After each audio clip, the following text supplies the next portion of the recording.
आज हम आपको एक ऐसी खबर दिखाने जा रहे हैं जो आपके लिए निहायत ही ज़रूरी है। इस खबर को देखने से पहले अपने अंदर के इंसान को ज़िंदा कीजिएगा, अपने अंदर पनप रहे और पल रहे रिश्तों को ज़िंदा कीजिएगा, क्योंकि आप भी किसी न किसी रिश्ते में बंधे हुए हैं। किसी के भाई हैं तो किसी के पिता हैं, किसी की माँ हैं तो किसी की बहन है।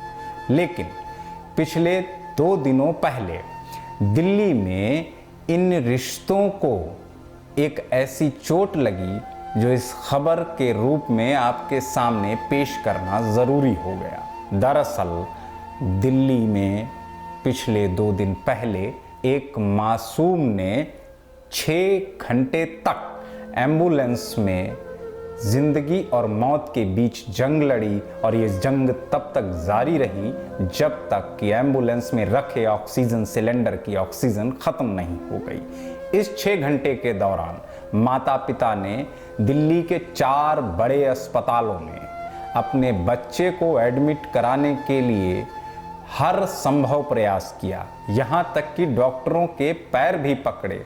लेकिन डॉक्टर इतने संवेदनहीन हो जाएंगे और दिल्ली के 4 बड़े नामी ग्रामी अस्पताल इस कदर संवेदनहीनता की मिसाल पेश करेंगे, यह किसी को मालूम नहीं था। नमस्कार, मैं सुमंगलदीप त्रिवेदी और आप देखना शुरू कर चुके हैं एक्सपोज इंडिया। आज हम वह हकीकत एक्सपोज करने जा रहे हैं जिसका हर इंसान से सीधा सरोकार है। दरअसल 18 साल पहले बिहार के मधुबनी से एक परिवार दिल्ली में अपनी कमाई करने के लिए, या यह कहें कि वह जिंदगी जीने के लिए आता है, और यह परिवार रहता है दिल्ली के मजनू का टीला इलाके में। भोगेंद्र मंडल नाम का एक युवक 18 साल पहले मधुबनी बिहार से दिल्ली आता है। वह दिल्ली आके बेलदारी का काम करता है और धीरे धीरे उसका परिवार यहाँ बढ़ता है। वह अपनी पत्नी और 4 बच्चों के साथ दिल्ली में अपनी ज़िंदगी बिता रहा होता है। उसके 4 बच्चों में 3 बेटियां और एक 2 साल 4 महीने का लड़का होता है। लेकिन पिछले 2 दिन पहले तक यह लड़का अपने माता पिता के साथ हंस रहा था, खेल रहा था, और अचानक एक झटके में इसके माता पिता की जिंदगी बदल गई। यह वाकया 2 दिन पहले दिल्ली के मजनू का टीला इलाके का है। यहाँ भोगेंद्र मंडल अपने परिवार के साथ एक मकान में 3री मंजिल पर रहते हैं। भोगेंद्र मंडल दोपहर के वक्त अपने परिवार के सभी सदस्यों यानी अपनी पत्नी, 3 बेटियों और एक 2 साल 4 महीने के बच्चे के साथ खाना खा रहे थे। अचानक बच्चा उठता है और छत पे टहलने निकल जाता है। छत की रेलिंग से बच्चा कुछ देखने लगता है और अचानक रेलिंग पर पैर ऊपर रखता है, तभी उसका बैलेंस बिगड़ता है और बच्चा सीधे 3री मंजिल से गली में जा गिरता है। ज्यों ही बच्चा गली में गिरता है, पड़ोसी अचानक से हतप्रभ रह जाते हैं, भौंचक हो जाते हैं। लेकिन पड़ोसियों ने अपना दायित्व निर्वहन करते हुए बच्चे को उठाकर अस्पताल पहुंचाया और वहां इलाज शुरू करवाया। इतनी देर में पड़ोसी भोगेंद्र को बताते हैं कि तुम्हारा बच्चा 3री मंजिल से नीचे गिर चुका है। भोगेंद्र भी अपनी पत्नी के साथ सब कुछ छोड़ छाड़ के ट्रॉमा सेंटर पहुंचते हैं। करीब आधा घंटा डॉक्टर अपनी सामर्थ्यानुसार जो भी हो सकता है उतना इलाज करते हैं, लेकिन कोई भी बच्चे का डॉक्टर न होने के कारण वहां इलाज आगे बढ़ा पाने में असमर्थता जताते हैं। साथ ही उसे एम्स के लिए रेफर कर देते हैं। अब कहानी यहां से शुरू होती है। एम्बुलेंस ट्रॉमा सेंटर से लेकर जब एम्स की ओर बढ़ती है तो रास्ते में सफदरजंग अस्पताल पड़ता है। बच्चे को लेकर सीधे पहले परिजन सफदरजंग अस्पताल पहुंचते हैं, जहां एम्बुलेंस में मौजूद अटेंडेंट वहां के डॉक्टरों से बच्चे को एडमिट करने की दरख्वास्त करता है। करीब 1.5 घंटे तक डॉक्टर भोगेंद्र और उसकी पत्नी को इधर से उधर और भोगेंद्र के अनुसार 5वीं मंजिल तक कई बार दौड़ाते हैं और आखिरी में कहते हैं हमारे यहाँ बेड खाली नहीं है। यहाँ से जो है सो हमारे बच्चे जो है सो खेलते खेलते जो है सो वो छत से नीचे गिर गया, ठीक है। उसे जो है सो फिर ले गए उठा करके ट्रॉमा सेंटर हॉस्पिटल। वहाँ से जो है सो ट्रॉमा सेंटर में जो वहाँ का डॉक्टर जो भी था, उनको जितना भी उनके पास इलाज था वो उन्होंने किया। उसके बाद जो है सो वही डॉक्टर ने जो है सो हमें भेजा गया दूसरे हॉस्पिटल, जो सबदम बोले उस हॉस्पिटल। वहाँ पे जो हम गए तो वहाँ पर हम जैसे ही गए हैं वैसा ही उसका पर्चा बनवाए। पर्चा बनवाने के बाद जो है सो लिफ्ट से 5वें मंजिल गए। 5वें मंजिल जाकर के डॉक्टर से बातें हुए। डॉक्टर ने जो है सो बोले हमारे पास ऑक्सीजन नहीं है और ना ही हमारे पास बेड है खाली, इस बच्चे को आप जो है सो और किसी हॉस्पिटल में ले जाओ, नहीं तो ये बच्चे जो है सो यहाँ पर परे परे मर जाएंगे। ऐसे जवाब दिया हूँ। अब भोगेंद्र फिर अपने बच्चे को लेकर सफदरजंग से एम्स पहुंचता है, लेकिन एम्स में भी काफी समय बिताने के बाद उसे जवाब यही मिलता है कि हमारे यहाँ बेड नहीं है, आप कहीं और जाइए। इसके बाद भोगेंद्र RML यानी राम मनोहर लोहिया इंस्टीट्यूट के लिए निकलता है। तब तक वक्त हो चुका होता है शाम का 5:30, यानी दोपहर के 1:30 बजे से 5:30 बजे तक का वक्त तब तक बीत चुका होता है। 4 घंटे तब तक बीत चुके होते हैं। अब RML पहुंचने के बाद परिजनों को फिर वही बताया जाता है, फिर वही कहा जाता है कि आप कहीं और जाइए, हमारे यहाँ बेड खाली नहीं है। हर जगह से हताश और निराश हो चुके भोगेंद्र को अंत में फिर LNJP यानी इरविन हॉस्पिटल भी ले जाने की लोग सलाह देते हैं। अब चूंकि बात यहाँ भोगेंद्र के 2.5 साल के बच्चे की थी, कोई भी माँ बाप अपनी आंखों के सामने अपने बच्चे को यूं दम तोड़ता नहीं देख सकता। भोगेंद्र फिर एक बार इरविन अस्पताल LNJP की ओर बढ़ते हैं, लेकिन आखिरी में इरविन हॉस्पिटल पहुंचने पर भी भोगेंद्र को सिर्फ यही सुनने को मिलता है कि हमारे यहाँ बेड नहीं है।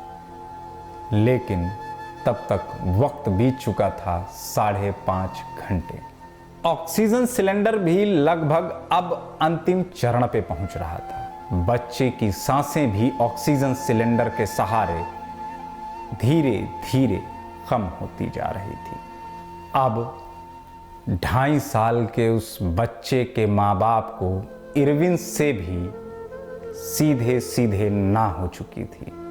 हर जगह से हताश और निराश भोगेंद्र अपने बच्चे को वापस ट्रॉमा सेंटर ले जाता है।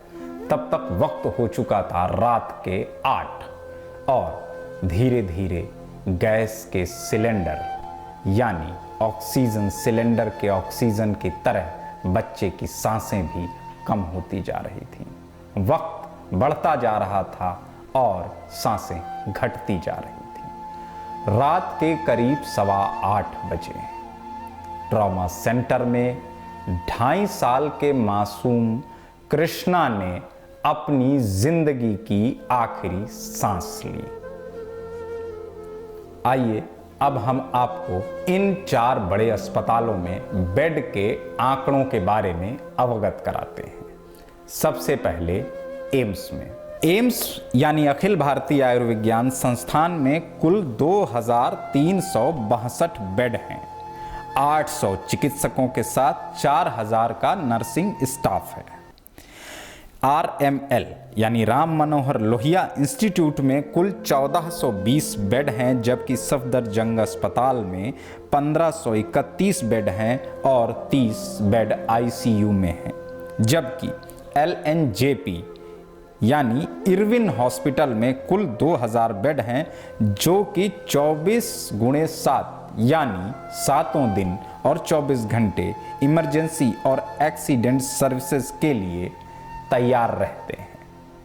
किसी के पास कोई जवाब नहीं था कि आखिरकार एक 2.5 साल के मासूम को 6 घंटे तक इधर से उधर बड़े अस्पतालों में भटकाया क्यों गया।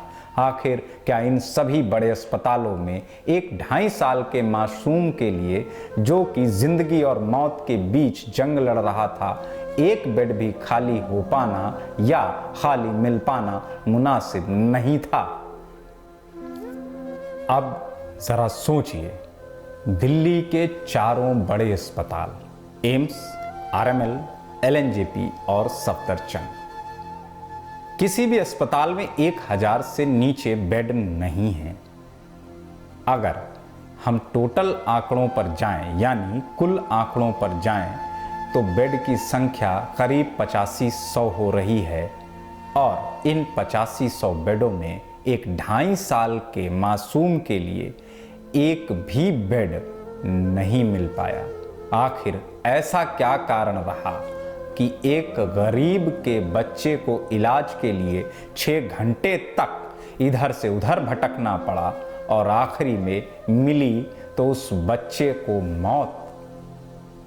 क्या यह सारी सुविधाएं केवल अमीरों के लिए हैं या डॉक्टरों की संवेदनहीनता इस कदर बढ़ गई है कि उनको केवल और केवल अच्छे और सफेद पोश लोग ही इंसान नजर आते हैं।